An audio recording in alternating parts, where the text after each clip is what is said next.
Today, New Orleans city leaders paying tribute in their unique way to those lost in Hurricane Katrina. They held a wreath-laying ceremony at a memorial where 100 unclaimed and unidentified victims are still buried. We're here really in the spirit of gratitude and grace. And we know that on this day, 20 years ago, August 29th, 2025, our city and our lives were forever changed. But 20 years later, we stand and we sit here united. We're not united in faith, but united in real purpose. Welcome, Hey guys. welcome. Oh, okay. I thought you were doing the introduction. Okay, go ahead. Nah, you go ahead. I just was telling them welcome. Go ahead. No, go ahead. You do it then. All right. Welcome to this week's edition of Three Peas in a Pie podcast. You're rocking with the homie Trinity team, my homeboy Mike Lowry, What's up? and the Divalicious C Love. You see, I couldn't even get the intro right today. Hey guys. Go ahead. All right. So here we are on a news episode. We got some good topics today. So we're just going to go ahead and dive into it. Let's talk about it and see what you guys think or what we think about it.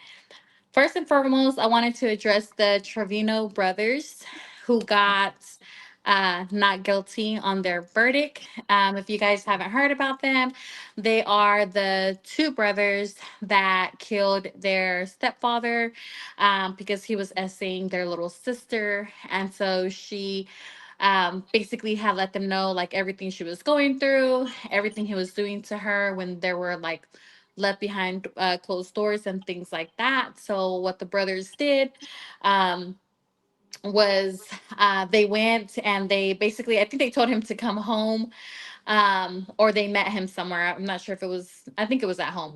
And so they went and picked up another friend. So it was three of them, two brothers and a friend. And they basically beat him to death and killed him. So they were going on trial and they did get a non guilty verdict. Salute to the jury and the judge for getting it right. So Right. my thoughts, I have a daughter, y'all know how I feel about that. As saying anybody, let alone a little kid. So It's crazy. Yeah. They did right because like they did my opinion they did right because and I hate cases that go against that, judges, you know, because like let's say well this is my opinion because you have those people out there who are like, SA people, right? And mhm. they are found not guilty, you know what I'm saying? And those should be the ones who should be getting consequences. But I feel like if you are defending yourself from this happening, like you shouldn't have to face any type of actions, like those there are some stories out there about those who be killing the people. Like I think those are like a woman who killed a person who was saying her, and she got charged, you know what I'm saying? I'm like, okay, for that situation she should be set free because hey, she pretty much defended herself. So my opinion, I like that. I made a good Yeah, call. for sure. I think a good job. I mean, I obviously have a daughter. My son is the oldest. So I definitely do raise him to protect your daughter or protect your sister at all times, and things like that. I grew up with two brothers and Hmm. they don't play with me. They never did. Growing up, I was always really close to my brothers. So, I was able to go to them with anything for everything. So yeah, I definitely get it. I'm glad that they did get a non guilty verdict and didn't do any time for that. Now I will say this too. I still stand by what I say because I'm human. But I know from the biblical standpoint, they always say vengeance is mine, says the Lord. But when you're talking about a kid, a little kid, like, come on, man. So somebody close to you, daughter, sister, whoever we get, yeah, you crossing dangerous territory. So Hmm. we become vigilantes in our own right to say, all right, I don't want the police to handle it. I'm gonna handle this one because it's personal. And then it's like what Mike said, that little girl, God forbid if they don't take care of trauma, she grow up to be traumatized. So then she overly sexualized, or she in a strip club, she prostituting, and she think all that stuff okay. And for y'all that frequent the strip clubs, if you talk to those girls, a good 96, 97% something have happened to, and they feel that they taking they sexuality back by doing what they doing. So you not only scarring them for that time, you scarring somebody for life. So Mm-hmm. when they Yep. come back and they get you for essaying them, then yeah, Yeah. they feel justified. Like you shouldn't have never did what you did. Yeah. It's definitely a childhood trauma that she'll forever go through. Right. Yeah, for sure. With that being said, they were talking about a law about decapitating people who are accused of, I think, was it, is it rape or is it also essay Yeah, cases? it's both. It's mainly dealing with the juveniles. And What my state? great state of Louisiana was the first one to come with it. But not decapitating, chopping off the peckers. Decapitating is this head, but they talking about the other head. Oh, Yeah, wow. Okay. I like this. yeah, So huh? how do they, so is this a law that they pass or it's in Yeah, it discussion? passed. Yeah, it passed Louisiana, the first state to get on board with it. Oh, wow. Yeah, That's good. I yeah. think all states need to pass that law Yeah. because Yeah, I agree. People always talking about like the government and this regime, and I'm not gonna say it's perfect. I'm not naive, but it's going back to like the biblical days. They want the word of God in school. You got to act a certain way. The problem is where the hypocrisy come in. Like if it's good for us, then it should be good for the government people to follow it too. So I get it and I understand. But one of those laws that came about that was you messing with the little kids, no more wee wee for you. yeah, I think that's good. I think that's a, Lesson learned to me. Consequences. and it'll make them think about it. You know what I mean? Like, Mhm. hopefully, it'll make them think about it. I mean, why you're even taking advantage of innocent minds to begin with is beyond me. Right. Like, what You know what about I a mean? child turns you on in the least bit? And if you Right. actually That talk shit. to one of them, most Sick. of them will say something happened to them. So if something happened to you and you didn't like it, why are you doing it to another little kid? Right. Yeah. That shit always been sick to me because, like I always said, excuse my language, but you got all this pussy that's for free, and you out here messing with minors. You know what I'm saying? Right. I don't get that shit. Mhm. It's sick. Yeah. Same. I do Hello. not understand the concept of that.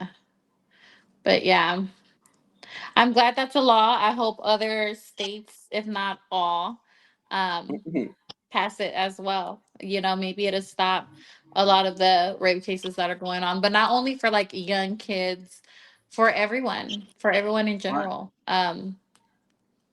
I don't know. Well, maybe not adults, because adults is different, you know, because then you have those cases to where they lie and they say they got raped and stuff like that. But for sure, for little kids, I think for adults, it should be on a case by case basis. Yeah, if you Well, if did you it, do, then yeah, it yeah, should be for them too if you did it. Because there's yeah. no reason you should be going around violating nobody against their will. So Mm, even if that person is a prostitute, a stripper, no means no. So if she tell you stop, then you stop. You don't proceed with violating somebody. hmm. Period. I have a Yeah. mama, I have a wife, I have a daughter. So yeah, I'm never gonna understand you forcefully taking something that ain't yours, man. Yeah, for sure. Let's talk about the Katrina documentary. Oh, we're gonna stay on a Louisiana topic. Yep. Yeah. What of the day? Louisiana. I think, Mike Lara, you're the one who watched the documentary. What questions did you have? Yeah. So for that question, yes. So I recently watched the documentary that was on Netflix, right? Hmm. So for me, I'm a Texas resident, and we always thought that most of the people, they passed away, due to the hurricane. But after watching the documentary, that wasn't the case. So after the hurricane, passed away. I mean, when came and come and go. Mm-hmm. A lot of people, they was like great, and then out of nowhere, the levees broke, right? And from the documentary, it was mainly in the black community, right? Yeah, in the lower ninth ward. Um, Prior to Katrina, most of New Orleans was black, but yeah, that area that was deeply affected was the downtown area and some of the uptown areas, but especially who got it the worst was the lower ninth ward. Right. Yeah, I seen that on there. You're right. Now, some people believe that the government, that they was intentionally target that side of town by allowing it to break. But I want to get your side, like your perspective side of that. So for my folks, we got family on the East Coast too. So if you follow me on social media, you'll see me in Philly, Jersey, New York. I got family all over there. So at the last Mhm. minute, the family decided to get out, and I say the last minute, like 2 days before. So it was chaotic, but they were still able to move. For the people that stayed there, what they said is they heard a loud boom, like an explosion. And for the Uh, older folks mhm. who've been in New Orleans since the beginning of time, said the same thing happened during Hurricane Betsy, and they blew the levees up. So if the storm had already passed, for the people that heard the sound, it's like, yo, it's the same thing. You trying to flood the area for the people who couldn't leave. Not that they didn't want to, but they had been there so long. People don't have the funds to travel because Exactly. everybody not fortunate to pack up and say, hey, we going out of town, we going here, we going there. For the less fortunate, they stick it out because that's what they know. So that's why all of them was forced with the Superdome and all that stuff. But it wasn't like people intentionally and willfully said, I don't care about life. They were trying to make it out with the best that they had, and people Hmm. just didn't have transportation. Right. Yeah. Yeah, I seen that. Yeah, I also seen I forgot the mayor name at the time. On there because like the year before that I seen to where like they had like this little simulator. Ray Nagin, yeah, Mayor Ray Nagin. Yeah, they had the simulator to where they was looking, of the next storm, and they was comparing it to the one in the past to see how well it can damage it. So I'm like, okay, so you already knew what the storm can do, so why didn't y'all compare? I mean, why didn't y'all, prepare them to leave, to the last minute to evacuate? Because if it's systematic design to like blow it up. Because if you watch the whole documentary, Hmm. remember in the beginning, the other what we call parishes, you guys call counties. So the Hmm. other parishes were given enough time to leave. They were making it mandatory for them to get out.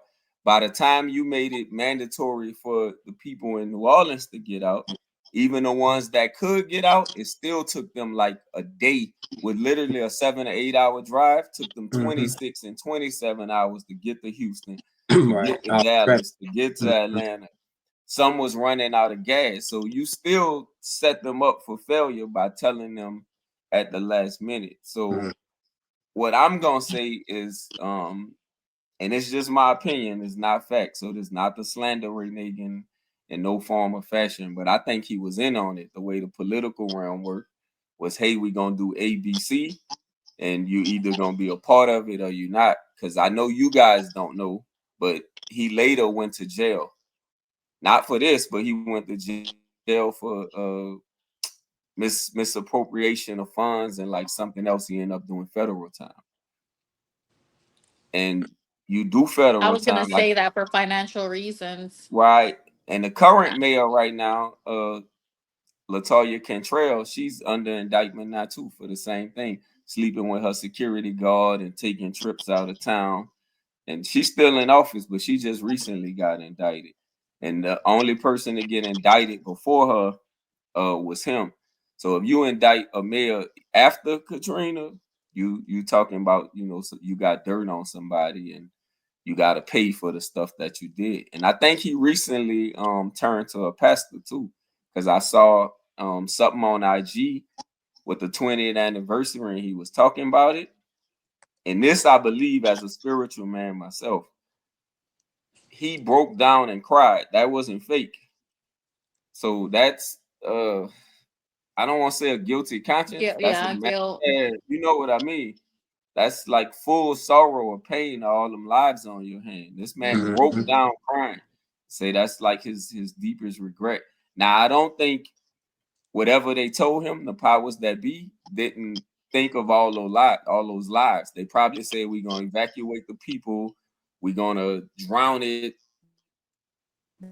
they're gonna be gone. Taken couldn't leave, and the people that did lose their lives. So I do think he's deeply sorry for what happened, but you still got all those lives on your hand, man. Right. Yeah. Right. Can't Yeah. undo that. And then also on the film, I seen, because after that, the people, they went 5, 6 days without no food, no water, and they've been begging, the government. And at that time, the president was George Bush, and Mm-hmm. he pulling the Ted Cruz and shit. He out of town doing the whole situation, but they was begging for food, and they didn't get no response. And they got to the point to where they had to break inside stores in order to survive, right? Right. And they was labeling that as looting. Now, meanwhile, on the media coverage, they seen the similar actions by white families, but they was labeling that as survival.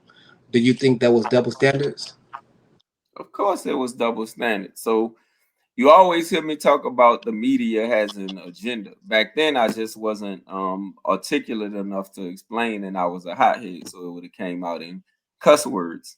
But Mm-hmm. now I'm articulate enough to say, hey, it's designed to make you think a certain way. Like I told you, every time election, they gonna push a race agenda. A white cop gonna kill a black or Hispanic person, or it's gonna be something to get everybody riled up, and they're gonna make you hate each other because divide and conquer. The only way you can have law and order is divide and conquer, is their mindset. You can't have chaos without order and order without chaos. So of course they was gonna double standard. If people ain't eating 5 days, if you ain't eating 5 days, what you gonna do? Especially if you got older folks and Survival kids. mode. I'm gonna see if I got Yeah, kids. I'm gonna break into the place, right? But yeah. but Right. Wherever listen, the but food at, you want the food. It ain't that you exactly, looting. Yeah, it's like I'm exactly. hungry. I'm trying to survive. So even the shooting at the airplanes, where they were saying, "Oh, we trying to rescue them," and they shooting at us. You heard what No, that general said? That's a lie. It was the exactly. people who still had weapons, because the airplanes was flying over them, was shooting in the air to say, "Hey, look at us. We still Get my here. We attention, stuck on the roof. Yeah, come get us." right? But they were putting it out like it was anarchy down there, and the people were animals. They was calling them refugees. I remember that in real time at a place I was at, where I was sitting there watching, and they were calling everybody refugees. And then Mm. the worst part, even with what happened in Jefferson Parish. So I know Jefferson Parish get a bad rap, and they say, "Oh, because everybody already always separating Orleans and Jefferson Parish. It's just separated by a bridge. New Orleans East Bank, New Orleans West Bank. Um, Algiers is literally like 10 minutes, 15 minutes from the French Quarter. It's just different parishes. So it's kind of here equivalent in going from Dallas County to Ellis County, where you go into Midlothian and Waxahachie and all of that stuff. But same thing. So because you promoted that it was chaos, and they was the blacks were looting and they were killing people and they were shooting, Jefferson Parish was scared. Now this not me making an excuse for them. I'm telling you how the media works. So when those people trying to come across the bridge, when you see the cops with the shotguns, and it's like, okay, well, dang, y'all don't care about our lives. Y'all don't want us to come over here. But the cops was under the mindset that the people was coming to disrupt Jefferson Parish the way they supposedly disrupt Orleans Parish. But that wasn't the case. They just wanted to live and survive, and thinking, hey, the water ain't gonna stop. We in survival mode. So that's why you'll hear people say, "Oh, Jefferson Parish, races, it been like that, it's this, it's that. And at that time it was predominantly white, like Ellis County was 10 years ago. But now it's a mixture of everything. Right. So what do you think about I forgot the other town they mentioned on the documentary. So on the documentary they mentioned that it was this black dude. He was walking in the town. I think he was coming from the store, St. but Bernard Parish. he got It's shot. right there. It's right up. It's up the street, so it'll be similar to the same thing going to the other side, kind of like No, uh it was called some point. It has the word point in it. Algiers Point. Yeah, I think that's it. Yeah, he got Yeah, he got shot because he was walking in the neighborhood. He was black, and then I guess he was coming from the store, yeah. and they shot him. And So what? Algiers Point is on the West Bank, what I was just talking about. Okay, And that little small town gotcha. at that time, like people catch the ferry. It Mhm. is little what they would call small good old boy towns. You got the Gretinas and all of that stuff used to be predominantly white, but now post Katrina, everybody moved to New Orleans East, which is considered Ninth Ward, but it's called Seventh District. So that's where the police at, Seventh District in the East, and that's where all the chaos is now. So they either move to the East or they move to the West Bank. So the crime rate in those areas went up because now you got misplaced people that was predominantly uptown or in the lower nine. Now they have to disperse the other parts of town. But the thing that I don't like, because that was racially motivated, and I can say that. But when we give into that narrative, so now because the murder rates and the carjacking and all that stuff went up in those certain areas, now you got the police looking like they were justified in saying, hey, those people were animals. Yeah. Yeah, I just feel like that was target, like because during that situation, of course, if you underwater, you have no food, no lights, you can't bathe, like you gonna go somewhere to survive. You know what I'm saying? So Mhm. instead of you shooting me just because I'm black in your town, and because I think some of them got charged as a hate crime too. Because it was. But even some of the police was doing it. So when we could call home, when they would give us the opportunity to call, because the people were dispersed all across the U.S. I don't know if you say you was in high school, if you remember. When I say all over the U.S., I'm talking all over Chicago, Minnesota, California, New York. But the predominantly of the people, the inner city blacks went to Dallas, went to Atlanta, Houston. went to Houston. Yeah. Right. Yeah, about that too. I seen that too. So that was like the last part of the documentary. It mentioned that after the Katrina happened, you know they was trying to get the people to move back home. I mean, of course, because that's the only way that you can make money in the city by having Mm-hmm. folks there, right? But one part of the documentary, it mentioned to some people, hey, you can come back here, but it was pretty much like they wasn't helping them with anything. And then there was some, I forgot, I think it was Brad Pitt, I forgot the celebrity. He Yeah, it created was. some type of, yeah, he created some type of foundation, and what they did was they made homes for them, but they made the homes all fucked up. You know what I'm saying? To where you had hoes Because they were in the rushing. ground. I don't think they did that on purpose. It's kind of like when you see these towns, even the ones here in Forney, when they buying up the land. Remember post COVID, all them houses going up, they were trying to rush Mm, because the people that the money they were making post Katrina, boy, if I tell you some of them stories I heard of the money they was dishing out, so I know they was rushing to like build all of that stuff. So of course they was gonna mess something up.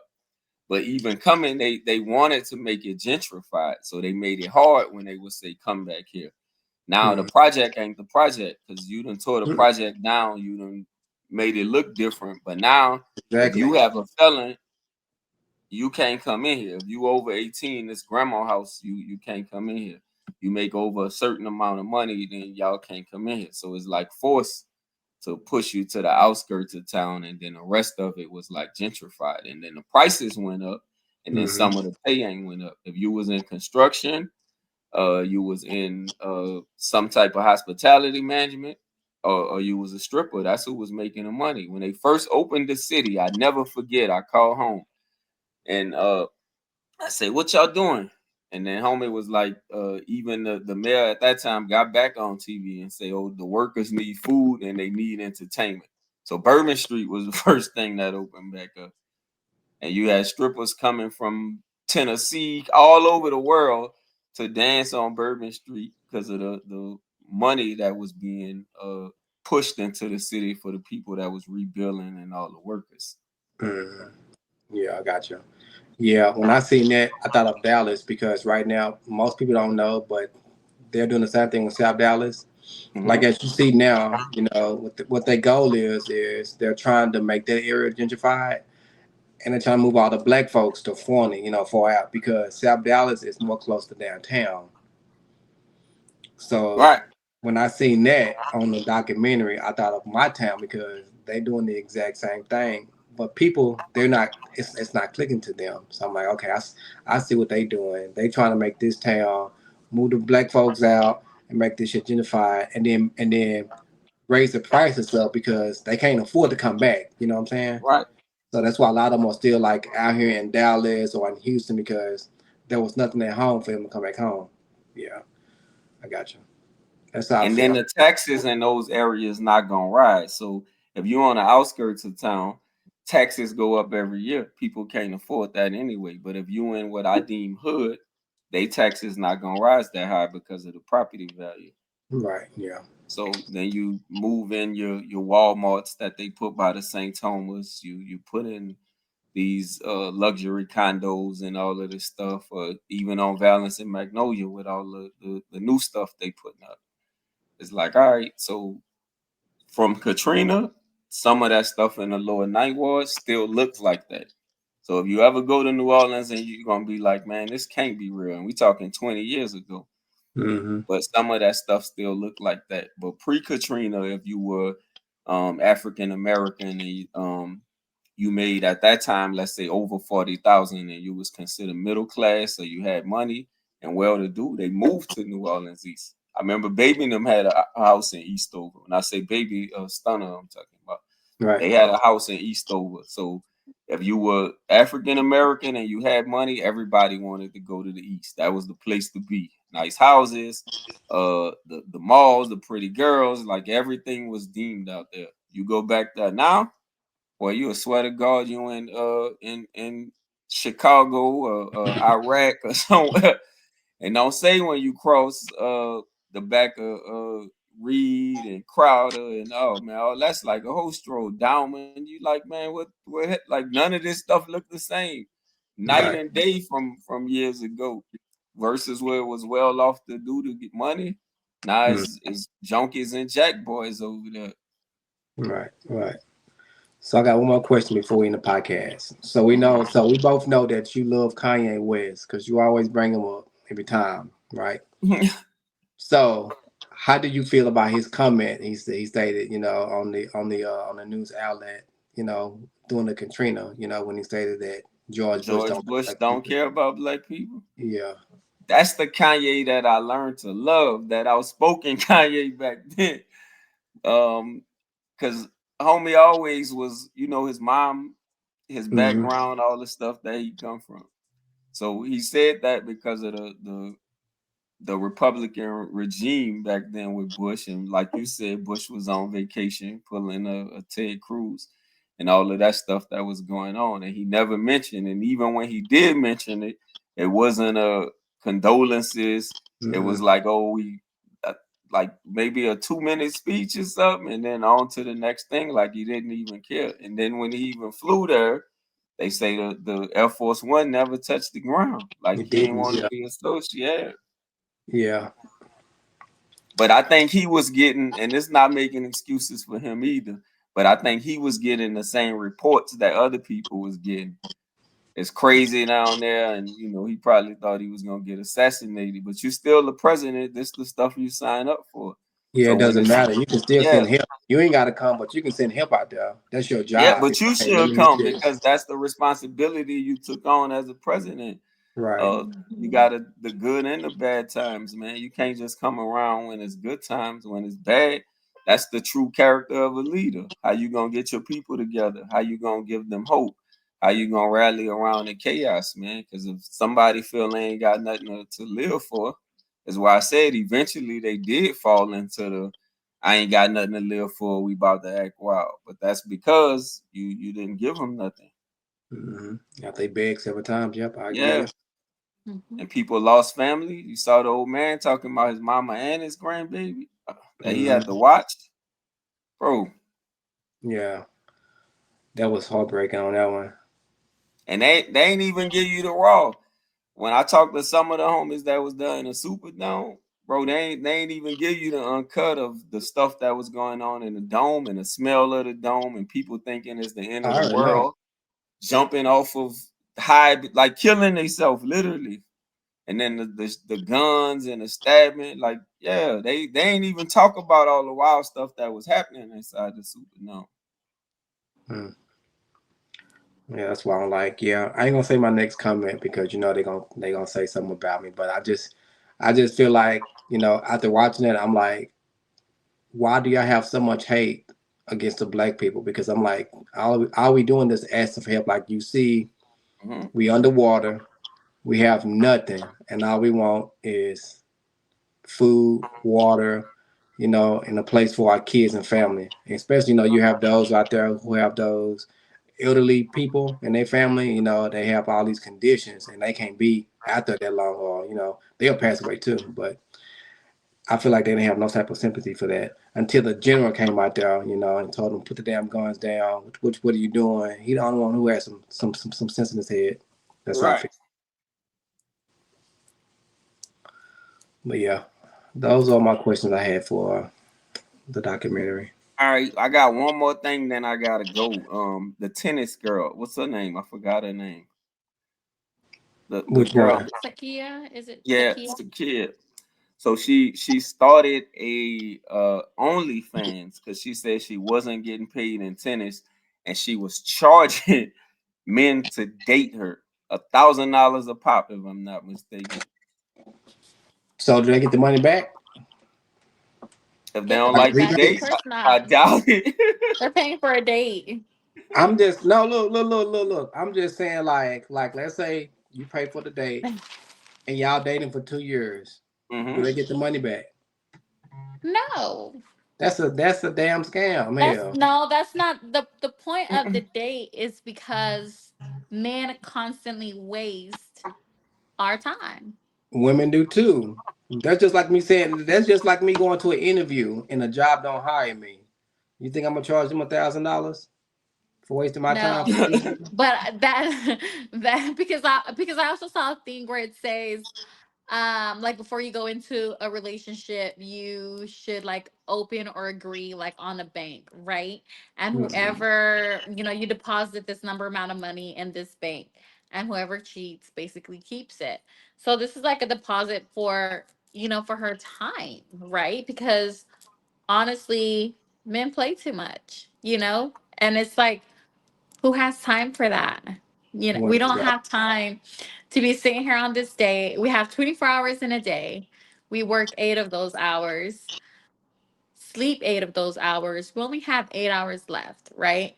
Out of those 8 hours left, you want me to take away 2 to 4 hours to spend time with you just so you can go and, I don't know, date somebody else or talk to other women or entertain other things. And it's like, no, like I get the whole charging men to go on a date because time is valuable. And I feel like that's the one thing we do not get back. So you have to use it wisely. That's like that's like me. That's like me saying that I want to be in a relationship, blah blah blah, right? You meet hmm somebody, you're kind of making it known like what you want, what your expectations are, but all they have time for is to cuddle. You know what I mean? So it's like I'm sitting here, I'm wasting my time. Like I'm not trying to waste my time being laid up with you, I can get that anywhere else. You know what I mean? So what you want, or I think what like that $1,000 is maybe some sort of commitment, right? Because men are very careful with how they spend their money. That's the one thing. I mean, unless you're a trick, right? But that's the one thing that men are not gonna like play with. So I definitely get her analogy with it. Um, shit, maybe we should start doing that. I don't know. No, this is my opinion. This my Hmm. opinion. Anytime when it comes to men, women look for one thing: money. Most women be like, "Oh, you can't talk to me. Oh, you gonna cash up me some money? Dang, I don't even know you like that." You know what I'm saying? But like, if we go back in the Bible days, God want Adam and Eve, so that's how it starts. You got to talk. Of course, you might not like each other because you might fall out or we're not meant to be. But all that charging $1,000, that's a scam. Y'all do that I think already. I think she promoting prostitution because one, For a date. right? If you want to get on OnlyFans as a tennis star, you can say to people ain't paying no money, but you could have promotions anywhere because you're a professional player. Now, Mm, you may not be a Venus and Serena where you getting all that, but you got other things you can be doing other than mm, taking your clothes off. So now you tell these men they want $1,000.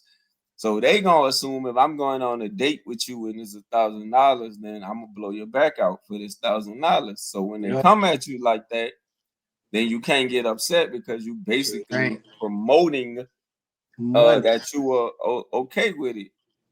So I Yep. like C Love's analogy of the dating and the wasting men time and all that. But this what I would say to that too.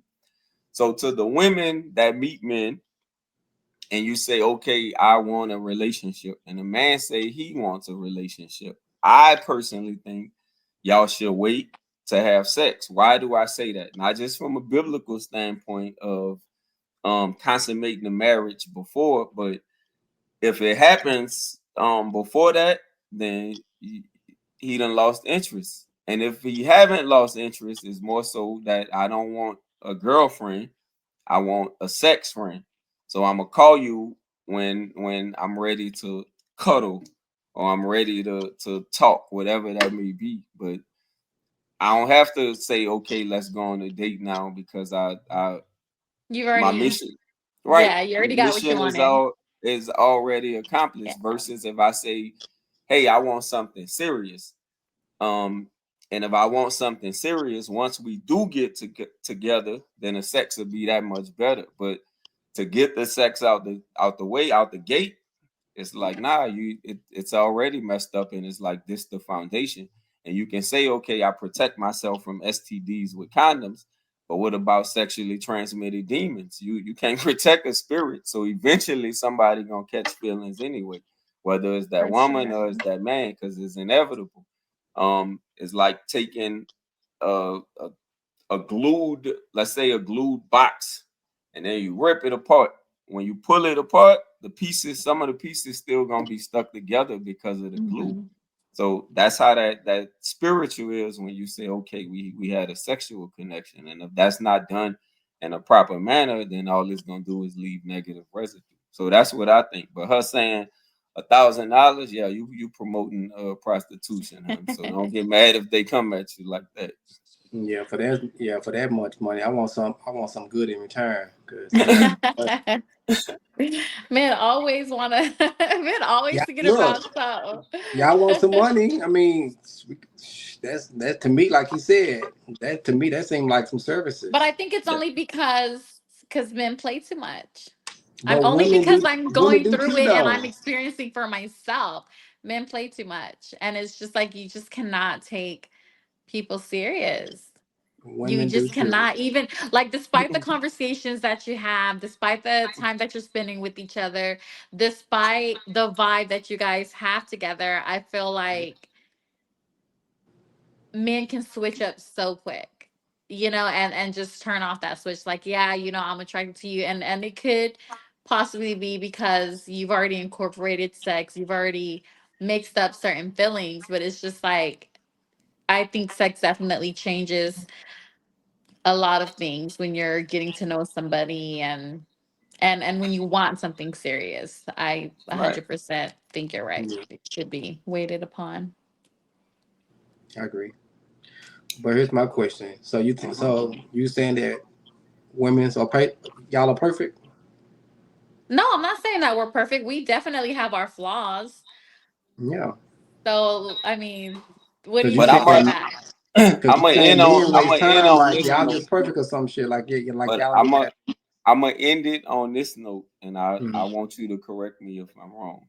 Um, but this is the difference is, so a woman will have sex with a man with her intentions is to keep him.